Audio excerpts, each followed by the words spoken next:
bike up James. again? I think there's something wrong with that bike, actually. That looked like it locked rather than actually spin the rear end. Mind you, no, it would have probably been spinning because Walker still leads. There's a hand up in third place, Keith. No, I think it's rain, is it? Oh, we've got a red flag. We've got a red flag for sure. There's a red flag out now. We do not know why, because we haven't actually spotted why just yet. Nothing on our monitors. Well, this will be a full restart, then a full distance restart for the Superbike race, because it has not made anywhere near like the requisite distance to make an aggregate race. So that's good for us, because I hate mathematics, never did any good at it at school, don't want to have to do it in racing commentary. I didn't see anything. The start looked okay. Oh, you know, there was a lot of dirt on the track where Toseland went off, and maybe the fact is that the track is dirty where Crawford and Toseland went off. That's the only thing I can think of at the moment. Yep. And if there's muck on the track, the Silverstone marshals here, in fact the race safe marshals, what am I talking about? They travel the world. We have to, something happened at Ireland corner, we are led to believe. That is Ireland that they're going through now. That's where Toseland went off at Ireland. That was the corner that Toseland went off.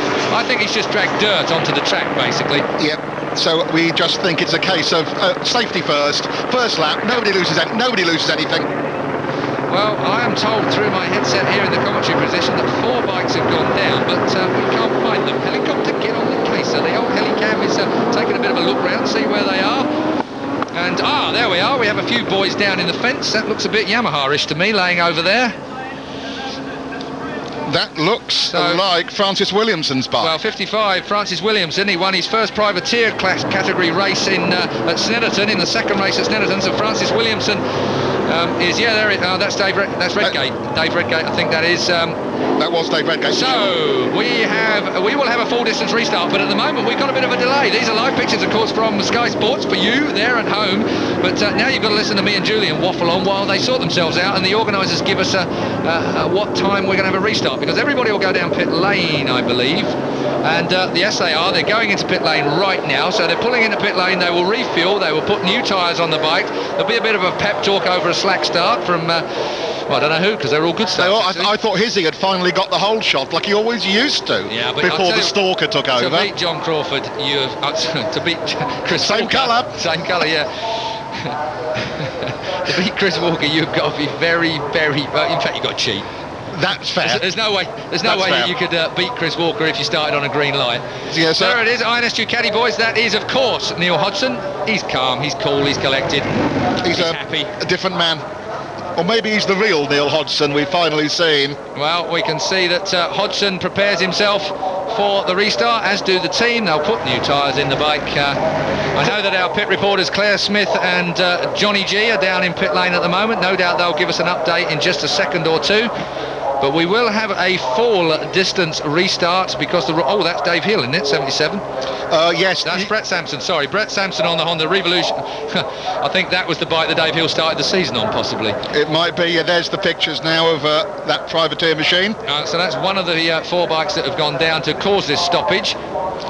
And obviously, if there was a pile-up at Ireland Bend, then no option, safety first. It's very difficult to pick out where we are here in the international circuit itself, as it changes year on year. Now there is Chris Walker. Chris Walker then, Walker the Stalker on the National Tyres and Auto Care Suzuki. Difficult this for a rider, isn't it? Having built yourself up for the start, then... Paul Denning comes into the camp, so Paul Denning keeping an eye on what's going on as well. Not a lot really to report at the moment. It's a fairly standard situation, this. They've come back into pit lane, they'll put new tyres on, they'll fit the tyre warmers on, they'll wait for the officials to give us some idea of when the restart is going to be again. Team managers probably more have a bit of a sweat at this particular point in time. There's a few things they've got to cover. There's been no sort of wind change at all, the direction of wind. Sometimes that's an opportunity to sort out the different gearing or something like that. Jonathan, you're down in pit lane at the moment. Are you working for a living? What's going on down there, chap? Always try to, mate. Any chance I get. What's that sticking out your ear, by the way? What? Pardon? What's that sticking out your right ear, by the way? Hey, they've finally given you the bolt. That just means I'm pleased to see you. Anyway, John Reynolds, championship leader, is here. And how was the start for you? Yeah, not too bad. I got, I think I was 4th away, wasn't I? Stevie had a good start, Stevie Islop, and yeah, he wasn't ideal. You know, we could do with another one.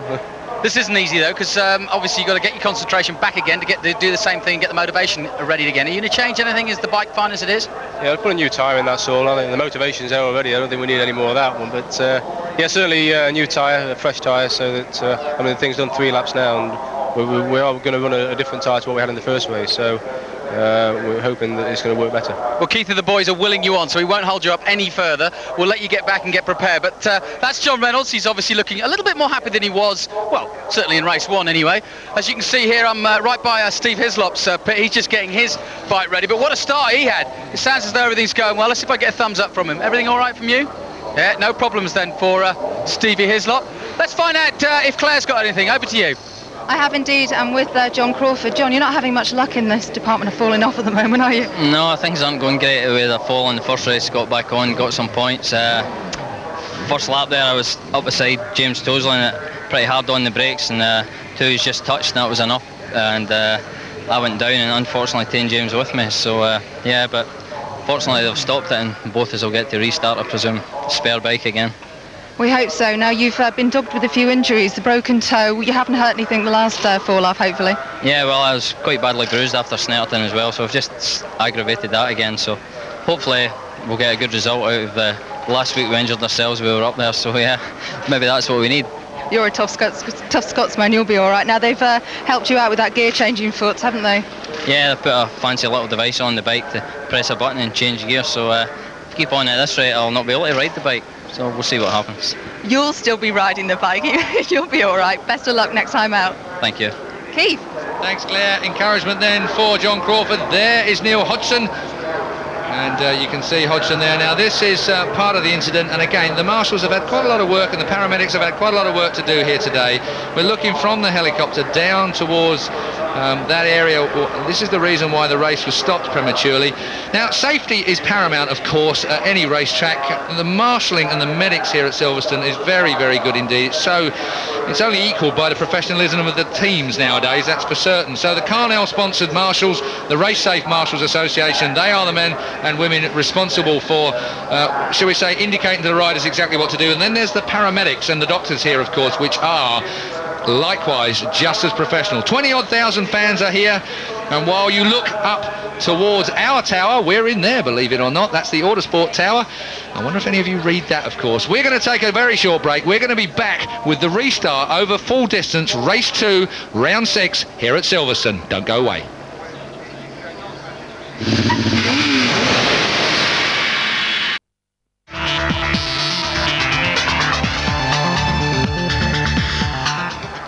You join us back at Silverstone for round 6 in the British Superbikes. Race 1 we've already had. Race 2, well, we've had a delay, of course. It was stopped after just a lap and a half. 4 riders had crashed on a part of the track, and they at the moment are being sorted out. So, as we look down on Silverstone, you now look down on our balcony. We are on the Sky Sports balcony, looking out over pit lane. The weather has been so kind to us here on round 3. We had absolute torrential rain through the night. I thought it was going to be another deluge, like the Formula 1 Grand Prix from here. Bikes stuck in the car park, tractors towing them out. None of that at all. 20,000 people have turned out for the British Championships, and everything is going according to plan, especially for Neil Hodgson. So let's take a look at what happened in race 1 of the Superbikes today. The marshal tells the riders to watch the lights. We're waiting for the green lights to come on. They come red first. Green, and we're away. And Walker gets an absolute flyer as usual, being chased hard. Who's it going to be? Is it going to be Reynolds up the inside? Or no, it's going to be Hodgson. Good on you, Neil Hodgson. Superb. They've given his points back. Well, they were going to go to court. They don't have to. If Hodgson's going to ride like this, he would have had him back anyway. Hislop in third, he's going well. James Tosley had a very good start from the front of the third row of the grid as well.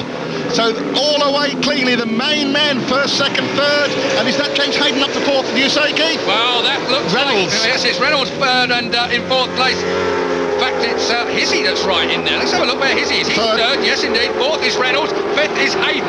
Right, out of the murk comes Neil Hodgson, looking real good in front of the Stalker, who's obviously going for that again. The title is all his. Absolutely, no argument there. There's Reynolds who mugged him at Snetterton, though. Hodgson really getting it down on the first lap here. He is going for the old Freddie Spencer, Wayne Rainey tactic here, Keith, spoiling our entertainment. Oh, and out has gone Frosty. Rob Frost has hit the deck on the other Travis Perkins Honda Britain bike. Rob Frost, after 2 third places in the Super Stocks and Super Sports at Snetterton, the last round of the British Championship. He is the journalist, the Fast Bikes magazine journalist. He has ridden absolutely brilliant, but not now. He's out. Reynolds, to underline what Jeremy McWilliams said, is now over 2 seconds down on the leader. So in the past couple of laps, John has slipped back over 1.5 seconds. Which is amazing, because he must have made a bit of a mistake somewhere here. He's 2 seconds down, I think, on